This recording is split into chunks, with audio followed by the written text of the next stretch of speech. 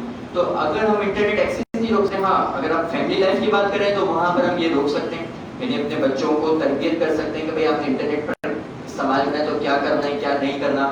اس حوالے سے لوگوں کے اندر جو وہ شعور پھیلانے کے لیے ہم کام کریں, اویئرنیس پھیلائیں. اور اگر ہم لوگوں میں بات کر رہے ہیں, یعنی مدرسے کی سطح پر بات کر رہے ہیں, لکھنے پڑھنے کے حوالے سے یا میڈیا کے حوالے سے بات کریں, تو ایسی چیزوں کو انٹرنیٹ پر پھیلائیں جتنا درجے میں وہ لوگ پھیلا رہے ہیں تو ہم بھی پھیلائیں, تاکہ لوگوں کو سننے کو تو کچھ ملے. مذہب کے اوپر چیزیں بہت کم ہیں, اس کے اوپر زیادہ ہیں. تو یہ کرنے کا اس حوالے سے کام ہے. اب جو مسئلہ ایک اور جو انکاؤنٹر کی بات کر رہے تھے ہم, کہ میں نے آپ کو بتایا کہ ایک جو بحران جو ختم ہوتا ہے وہ کہاں سے ہوتا ہے, انٹرنیٹ سے ہوتا ہے. ہوتا یہ ہے کہ جب وہ انٹرنیٹ پر جاتا ہے تو اس کے سامنے بہت سارے لوگ آتے ہیں جو NGOs لے کر بیٹھے ہوئے ہیں, فیمنزم کی بات کر رہے ہیں, اس کی بات کر رہے ہیں, اس کی بات کر رہے ہیں. وہ اس معاشرے کے ساتھ جڑ جاتا ہے, اس کمیونٹی کے ساتھ جڑ جاتا ہے. ٹھیک ہے, اس کا انکاؤنٹر ہوا نا, سارے خیالات آ رہے ہیں, لوگ جو مذہب کے خلاف لکھتے جا رہے ہیں, اس کی اپنی زندگی میں پہلی بار وہ ساری چیزیں آئی ہیں. اب وہ انکاؤنٹر ہوا ہے, کویسٹ اور انکاؤنٹر ساتھ ساتھ چل رہے ہیں. اب جب وہ انکاؤنٹر ہوتا ہے تو اب اس کے ساتھ انٹریکشن وہ کرے گا, یعنی انٹریکشن یعنی تعامل وہ کرے گا. کیسے تعامل کرے گا, یا تو وہ کوئی تنظیم جوائن کرے گا. اب دیکھیں پیچھے اگر مذہبی تربیت ہوگی تو وہ اس موقع پر جب انسان کسی خلا میں, کسی بحران میں, تو وہ اپنی اس خلا کو روحانی طریقے سے پور کرے گا. لیکن تربیت اگر مادی خطوط پر بھی ہوگی تو وہ کہاں سے پور کرے گا, دوسرے طریقے سے کرے گا. اس وقت یونیورسٹیز کے اندر اگر آپ دیکھیں نا تو بہت سارے اسٹوڈنٹس ایسے ہیں جو باقاعدہ بغیر ان کو کوئی پیسے ویسے نہیں ملتے. یہ ہماری سوچ ہے کہ پتہ نہیں امریکہ جو ہے یا مودی جو ہے بیٹھ کے ان کو فنڈنگ کر رہے ہیں. وہ NGOs کو فنڈنگ کرتے ہیں, لیکن یہ جو ان کی جو نیچے کارندے ہوتے ہیں ان کو کوئی فنڈنگ نہیں کرتے. یہ اپنے جذبات کے ساتھ, بڑے ایموشنل اٹیچمنٹ کے ساتھ جو ہے نا بسوں میں تھکی کھا کے بھی احتجاج میں بھی پہنچے ہوئے ہوتے ہیں. یہ جو آپ موم بتی آپ کہتے ہیں نا, موم بتی مافیا, اس میں ہمارے یونیورسٹی میں ہم پڑھاتے ہیں تو ہم خود دیکھتے ہیں اسٹوڈنٹ سے پوچھتے ہیں کہ یار آپ کیسے گئے تھے. سر ہم بس میں گئے تھے, ہم سب اسٹوڈنٹس مل کر گئے. تو یہ بڑے مطلب ہے نا مخلصانہ کی کوشش میں ہوتے ہیں لوگ, کیونکہ وہ خود نہیں پتہ ہوتا ہے کہ نظریات کیا ہیں کیا نہیں ہے.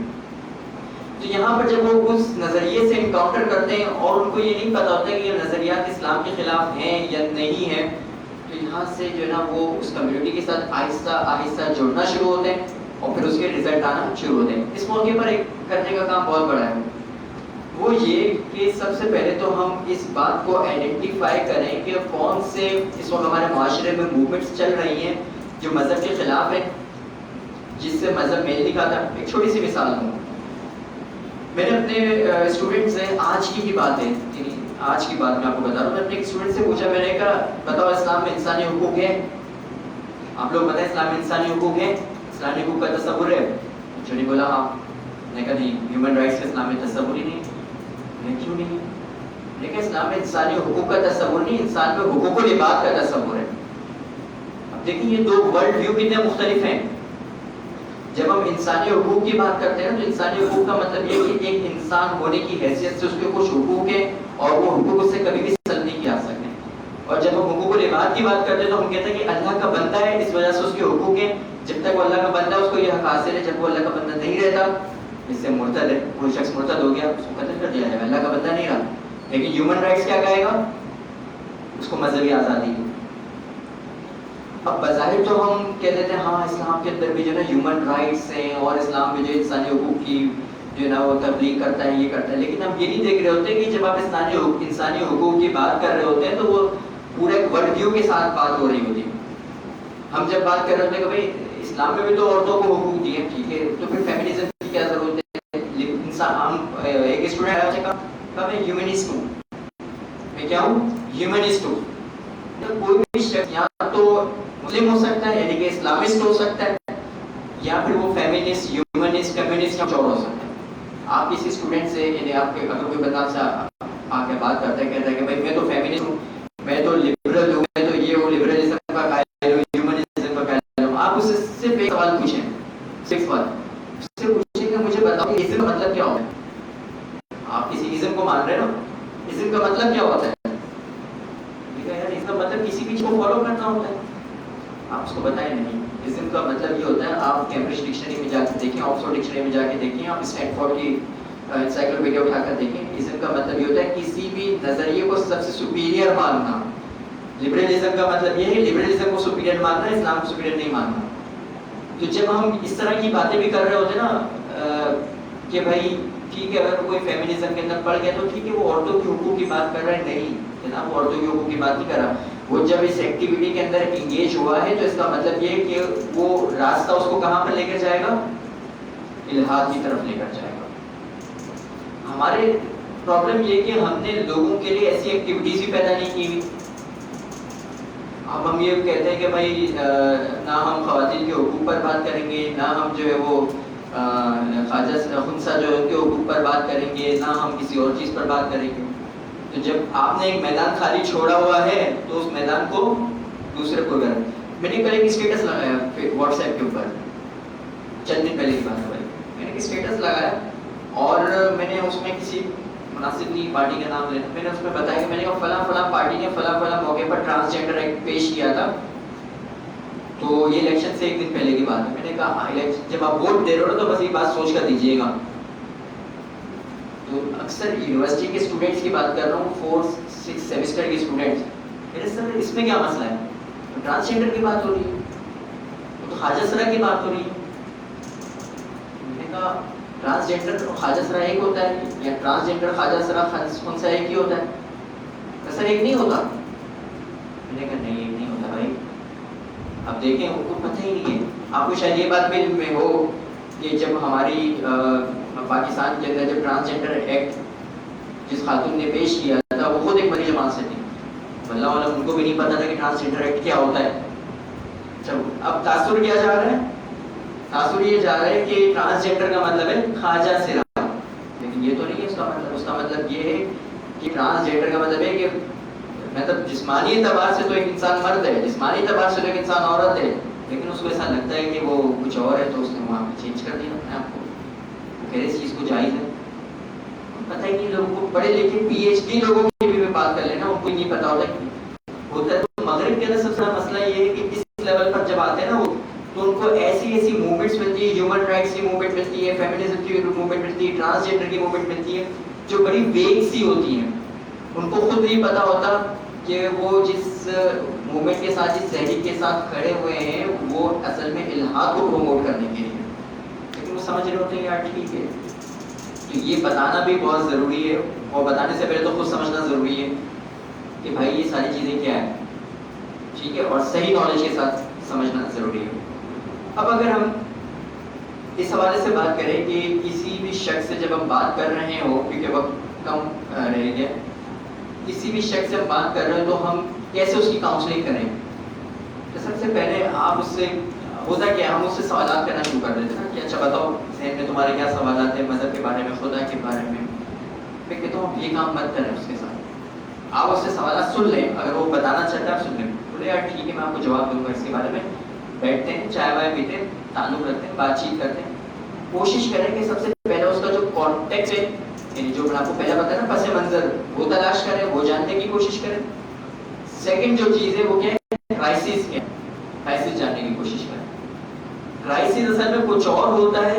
وہ کہتے ہیں نا ہمارے یہاں کہ ساس بہو کا اگر جھگڑا ہو جائے تو برتن گھر میں بچنا شروع ہو جاتا ہے. تو برتن بچ کی وجہ کچھ اور ہوتی ہے, ساس بہو کا جھگڑا ہوتا ہے, وہ برتن کسی اور وجہ سے بچے گا. تو یہاں پر بھی یہ معاملہ ہوتا ہے. تو کوشش یہ کریں کہ سب سے پہلے جو اس کو آپ نے آئیڈینٹیفائی کرنا ہے, اس کا کرائسس آئیڈینٹیفائی کرنا ہے. وہ کرائسس آئیڈینٹیفائی کرنے کے لیے آپ کو اس کا پس منظر پتہ ہونا چاہیے. جب آپ اس کا کرائسس آئیڈینٹیفائی کر لیں, پھر آپ اس سے معلومات کریں کہ بھائی وہ کیا کرتا ہے, کیا نہیں کرتا, اس کی ایکٹیویٹیز کیا ہیں, اس کی انگیجمنٹس کیا ہیں, انٹرنیٹ پہ کن لوگوں کو فالو کر رہا ہے, کن لوگوں کو دیکھ رہا ہے, کن لوگوں سے بات چیت کر رہا ہے. یہ ساری چیزیں آپ معلومات کرنے کی. اچھا یہ نہیں کہ آپ اس پیپر لے کر اچھا بتاؤ کیا کرتے ہو کیا نہیں کرتے ہو, انٹرویو لینے کے لیے نہیں بیٹھا. یہ ساری چیزیں اس طرح سے ہوتی ہے, بڑی فرینڈلی ہوتی ہے. ہم یہ سمجھتے ہیں کہ جو الحاد آپ کے جو نا بچپن سے لے کر جوانی تک پہنچتے پہنچتے وہ مرید ہوا شخص وہ ایک ہی دن کے اندر جو مسلمان ہو جائے گا, ایسے نہیں ہو سکتا. اس پورے پروسیس کو آپ نے ریورس کرنا پڑے گا. یعنی آپ کو سب سے پہلے کیا کرنا پڑے گا, جو کانٹیکس کے اندر جو مسائل ہیں اس کو حل کرنا پڑے گا، یعنی اس کی جذباتی طور پر اس کی کاؤنسلنگ یا اس کی رہنمائی کرنی پڑے گی۔ نمبر جو کرائسس پیدا ہو رہے ہیں اس کو پر کرنا پڑے گا۔ نمبر سیکنڈ یہ وہ کرائسس ہر بندے کا الگ الگ ہوگا، ٹھیک ہے۔ اب کویسٹ کے اندر جو مسائل آ رہے ہیں، یعنی ہو سکتا ہے کہ بعض لوگوں کو لٹریچر یعنی تلاش کے اندر لٹریچر ہی ایسا ملا ہو جو اس کو الحاد کی طرف لے کے چلے گئے، یہاں پر آپ نے اس کو علمی اعتبار سے سپورٹ کرنا ہے، اس کے سوالات ہیں تو آپ نے اس کو ڈیل کرنا ہے اور بڑے پیار محبت سے بنیادی چیزوں پر ڈیل کرنا ہے۔ اس پر بھی میں بات کرتا ہوں کہ کیسے ڈیل کرنا ہے، کیونکہ مجھ سے عبداللہ بھائی نے خاص طور پر یہ کہا تھا کہ یہ ضرور بات کریں کہ بھائی مولدین جو ہے نا وہ جب سوالات کر رہے ہوتے ہیں تو پرابلم ہم اس کو جواب کیسے دیں۔ لیکن کبھی بھی کوئی مولد آپ سے سوال کرتا ہے نا تو وہ بہت بعد کے سوالات ہوتے ہیں جو آپ سے پہلے مرحلے پر کرنا ہوتا ہے، سمجھے بات؟ یعنی مثال کے طور پر وہ آپ سے کہے گا کہ یار بتاؤ اس دنیا میں شر کیوں ہے، اگر ایسا ہے تو اسلام میں یہ کیوں ہے، یہ حکم کیوں ہے، لونڈی پر اعتراض کیا جائے گا، غلامی پر اعتراض کی نہیں، بہت بعد کے مسائل ہیں ساری چیزیں۔ ہم کہیں ہم ابھی اسلام کی بات ہی نہیں کر رہے، آپ اس کو بولیں ہم ابھی اسلام کی بات ہی نہیں کر رہے، ہم ڈیٹیل کی تو بات ہے، تفصیل میں ہم جائیں گے۔ صرف اور صرف مثال میں آپ بولوں، اگر ایک شخص زمین کے گھومنے کو ہی نہیں مانتا، آپ اس کو کیسے سمجھائیں گے کہ موسم سے بدلتا ہے، دن اور رات کیسے ہوتی ہے؟ وہ زمین کے گھومنے کو ہی نہیں مانتا، آپ اسے نہیں سمجھا سکتے، کیونکہ اس کی جو بنیادی جو تصور ہے نا وہ وہاں سے خلل ہے۔ جب بھی کسی مجھ سے بات کر رہے ہو نا، تو جب آپ سے وہ آگے کے سوال کر رہا ہوں تو آپ اس کو بولیں یار یہ ساری چیزوں کو ہم ڈسکس کریں گے، اسٹیپ بائی اسٹیپ چلیں۔ پہلے تو یہ بتاؤ کیا اس کائنات کو تخلیق کرنے کے لیے کسی خدا کی عقلی ضرورت ہے، یعنی عقلی طور پر اس بات کی ضرورت ہے یا نہیں کہ اس کائنات کو خالق ہونا چاہیے یا نہیں؟ پہلے تو اس پر بات کریں گے، باقی ساری ویسے بات میں ہوں گی، کیونکہ کوئی بھی شخص جب خدا کو مان لے نا، یعنی ایک اس کو ورلڈ ویو مل گیا نا، اس کو ایک چیز کو دیکھنے کا کہنا لے کہ ہاں خدا موجود ہے، اگر خدا موجود ہے تو پھر وہ نبوت کے سارے مسئلے بھی حل ہو جاتے ہیں، اخلاقی مسئلے بھی سارے حل ہو جاتے ہیں، خیر و شر کا مسئلہ بھی سارا حل ہو جائے گا، موضوعات کا مسئلہ بھی حل ہو جائے گا۔ اگر خدا ہے موضوع بھی کر سکتا ہے، خدا نہیں اور آپ موضوع بحث کر رہے ہیں تو یہ آپ کے لیے بیکار ہو گئی ساری چیزیں۔ ہاں اگر ایک شخص خدا کو مانتا ہے اور اس کے بعد اس کے ذہن کے اندر کوئی موضوع کو ماننے کے حوالے سے کوئی شک شبہ پیدا ہو گیا تو پھر ہم کو ہاں ٹھیک ہے تو آپ اس کو ڈیل کریں گے۔ تو آپ نے ہمیشہ ایک چیز یاد رکھنا ہے کہ مولد آپ کو کیا کرتے ہیں، ہمیشہ گھما پھرا کر اپنی جگہ پر لے کر آتے ہیں، آپ نے اس جگہ سے نہیں ہٹنا کبھی، آپ نے کہنا کہ نہیں ہم پہلے یہ اس کے لیے بات ہو رہی ہے کہ جو بڑا ٹھیک قسم کا مولد ہو، جو آپ سے جنون سوالات لے کر آئے تو آپ اس سے جنون سوالات پر بھی بات کریں گے۔ لیکن پہلا جو اصول ہے بنیادی طور پر وہ یہی ہے کہ آپ اس سے یہ بات کریں گے کہ بھائی مجھے بتاؤ کہ کیا اس کائنات کی تخلیق کے لیے خدا کی ضرورت ہے یا نہیں، یعنی آپ اس کو اس پیٹرن سے لے کر چلیں۔ جب آپ اس پیٹرن سے لے کر چلیں گے تو پھر آگے کے جتنے مسائل ہیں نا، آپ نے اس سے یہ بات بنوا دی کہ خدا ہے تو پھر سارے مسئلے حل ہو جائیں گے۔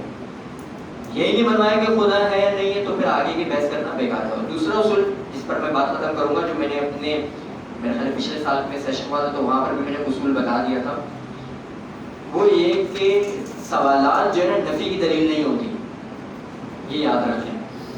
ایک شخص آپ کہیں جاتے ہیں، وہاں پر آپ کو ایک لاش مل جائے، اس کے سینے میں چھلا ہوگا ہے، اب اس کو فورینسک لیب میں بھجوایا جائے، اس کے کوئی اثرات نہیں مل رہے، کوئی فنگر پرنٹ نہیں مل رہا، اس شخص کی کسی سے دشمنی بھی نہیں، کچھ بھی نہیں، سوالات کھڑے ہو گئے، اعتراضات کھڑے ہو گئے، لیکن کیا آپ ان سوالات کیا ان اعتراضات کی بنیاد پر اس شخص کے قتل ہونے کا انکار کر دیں گے؟